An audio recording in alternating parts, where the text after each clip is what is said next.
आप सभी का एक फिर से स्वागत है हमारे पौराणिक कथा यूट्यूब चैनल पर। इस कारण देवर्षि नारद को बनना पड़ा था एक बार बंदर। श्री नारद बड़े ही तपस्वी और ज्ञानी ऋषि हुए, जिनके ज्ञान और तप की माता पार्वती भी प्रशंसक थीं। तब ही एक दिन माता पार्वती श्री शिव से नारद मुनि के ज्ञान की तारीफ करने लगी।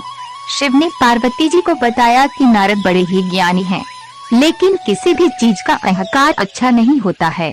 एक बार नारद को इसी अहंकार घमंड के कारण बंदर बनना पड़ा था। यह सुनकर माता पार्वती को बहुत आश्चर्य हुआ। उन्होंने श्री शिव भगवान से पूरा कारण जानना चाहा। तब श्री शिव ने बतलाया, इस संसार में कोई कितना ही बड़ा ज्ञानी हो, लेकिन श्री हरि जो चाहते हैं वो उसे बनना ही पड़ता है।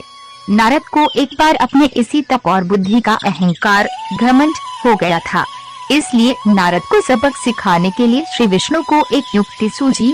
हिमालय पर्वत में एक बड़ी पवित्र गुफा थी। उस गुफा के निकट ही गंगा जी बहती थी। वह परम पवित्र गुफा नारद जी को अत्यंत सुहावनी लगी। वहाँ पर के पर्वत, नदी और वन को देखकर उनके हृदय में श्री हरि विष्णु की भक्ति अत्यंत बलवती हो उठी और वे वहीं बैठकर तपस्या में लीन हो गए। नारद मुनि की इस तपस्या से देवराज इंद्र भयभीत हो गए कि कहीं देवर्षि नारद अपने तप के बल से उनका स्वर्ग नहीं छीन लें। इंद्र ने नारद की तपस्या भंग करने के लिए कामदेव को उनके पास भेज दिया। वहां पहुंचकर कामदेव ने अपनी माया से वसंत ऋतु को उत्पन्न कर दिया। पेड़ और पत्ते पर रंग बिरंगे फूल खिल गए, कोयले कूकने लगी और भौरे गुमर करने लगे। कामाग्नि को भड़काने वाली शीतल मंद सुगंध सुहावनी हवा चलने लगी। रंभा आदि अप्सराएं नाचने लगी, किंतु कामदेव की किसी भी माया का नारद मुनि पर कुछ भी प्रभाव नहीं पड़ा।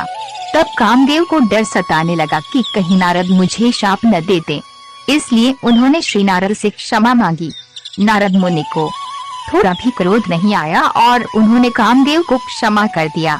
कामदेव वापस अपने लोक में चले गए। कामदेव के चले जाने पर नारद मुनि के मन में अहंकार घमंड हो गया कि मैंने कामदेव को जीत लिया। वहाँ से वे शिव जी के पास चले गए और उन्हें अपने कामदेव को हारने का हाल कह सुनाया। भगवान शिव समझ गए कि नारद को अहंकार हो गया है। शंकर जी ने सोचा कि यदि इनके अहंकार की बात विष्णु जी जान गए तो नारद के लिए अच्छा नहीं होगा।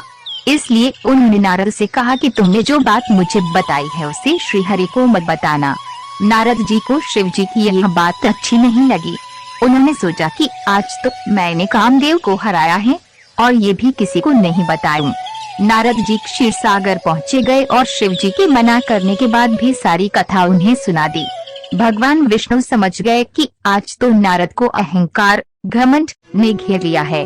अपने भक्त के अहंकार को वे सह नहीं पाते, इसलिए उन्होंने अपने मन में सोचा कि मैं ऐसा उपाय करूंगा कि नारद का घमंड भी दूर हो जाए और मेरी लीला भी चलती रहे। नारद जी जब श्री विष्णु से विदा होकर चले तो उनका अभिमान और भी बढ़ गया। इधर श्री हरि ने अपनी माया से नारद जी के रास्ते में एक बड़े ही सुंदर नगर को बना दिया। उस नगर में शीलनिधि नाम का वैभवशाली राजा रहता था।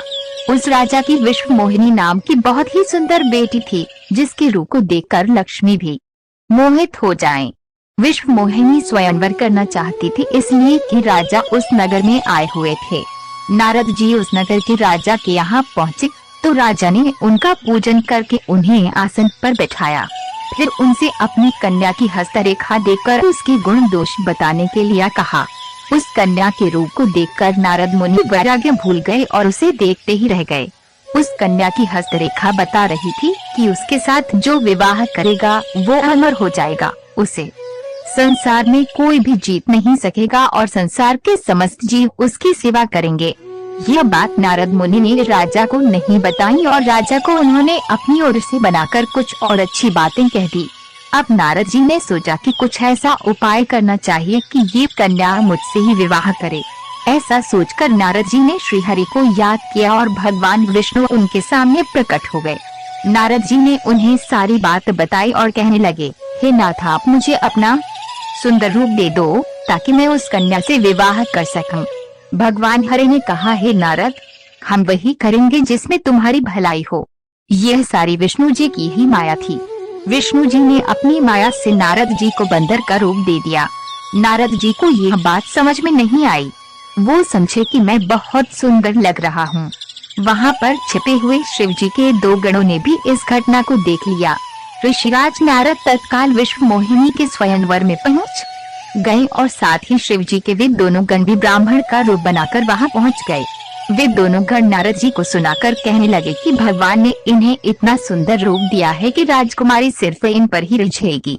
उनकी बातों से नारद जी मन ही मन बहुत खुश हुए।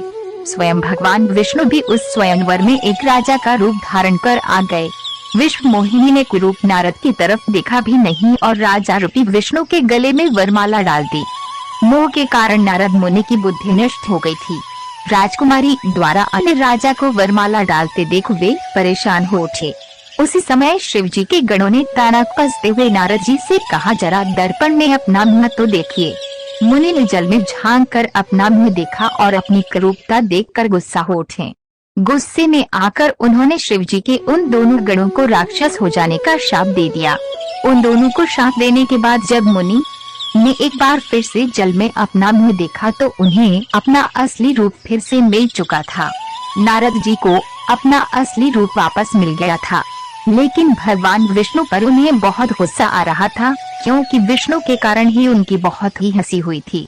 वे उसी समय विष्णु जी से मिलने के लिए चल पड़े। रास्ते में ही उनकी मुलाकात विष्णु जी, जिनके साथ लक्ष्मी जी और विश्व मोहिनी भी थी, से हो गई। उन्हें देखते ही नारद जी ने कहा, आप दूसरों की खुशियाँ देख ही नहीं सकते। आपके भीतर तो ईर्ष्या और कपट ही भरा हुआ है। समुद्र मंथन के समय आपने श्री शिव को बावला बनाकर विष और राक्षसों को मदिरा पिला दिया और स्वयं लक्ष्मी जी और कौस्तुभ मणि को ले लिया। आप बड़े धोखेबाज और मतलबी हो, हमेशा कपट का व्यवहार करते हो। हमारे साथ जो किया है उसका फल जरूर पाओगे। आपने मनुष्य रूप धारण करके विश्व मोहिनी को प्राप्त किया है, इसलिए मैं आपको शाप देता हूँ कि आपको मनुष्य जन्म लेना पड़ेगा। आपने हमें स्त्री से दूर किया है, इसलिए आपको भी स्त्री से दूरी का दुख सहना पड़ेगा। और आपने मुझको बंदर का रूप दिया, इसलिए आपको बंदरों से ही मदद लेना पड़े। नारद के शाप को श्री विष्णु ने पूरी तरह स्वीकार कर लिया और उन पर से अपनी माया को हटा लिया। माया के हट जाने से अपने द्वारा दिए शाप को याद करके नारद जी को बहुत दुख हुआ, किंतु दिया गया शाप वापस नहीं हो सकता था। इसीलिए श्री विष्णु को श्री राम के रूप में मनुष्य बनकर अवतरित होना पड़ा। शिव जी के उन दोनों गणों ने जब देखा कि नारद अब माया से मुक्त हो चुके हैं, तो उन्होंने नारद जी के पास आकर और उनके चरणों में गिरकर कहा, हे मुनिराज, हम दोनों शिव जी के गण हैं। हमने बहुत बड़ा अपराध किया है, जिसके कारण हमें आपसे शाप मिल चुका है। अब हमें अपने शाप से मुक्त करने की कृपा करें। नारद जी बोले, मेरा शाप झूठा नहीं हो सकता, इसलिए तुम दोनों रावण और कुंभकर्ण के रूप में महान ऐश्वर्यशाली बलवान तथा तेजवान राक्षस बनोगे और अपनी भुजाओं के बल से पूरे विश्व पर विजय प्राप्त करोगे। उसी समय भगवान विष्णु राम के रूप में मनुष्य शरीर धारण करेंगे। युद्ध में तुम दोनों उनके हाथों से मारे जाओगे। समस्त व्रत कथाओं को सुनने के लिए आज ही हमारा चैनल सब्सक्राइब करें और हमारे नई व्रत कथा का नोटिफिकेशन पाने के लिए बेल आइकन दबाना न भूलें।